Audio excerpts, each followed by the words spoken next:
you have a PPP proposal that comes and tells you that they want to do the national grid.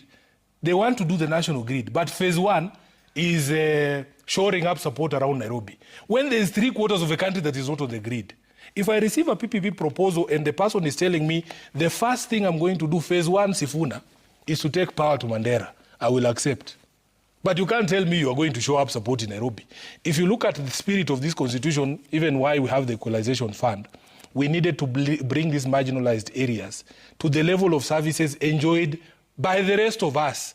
Even if we are having blackouts 2 days, those people are not on the grid. Can they first be on the grid? Then we all agree that we will be receiving electricity once or twice a week. That is who we are. When you tell me that you want to do a new terminal at the airport and a new runway at the airport, but when I ask you to show me your project proposal, the first phase is not building a new runway.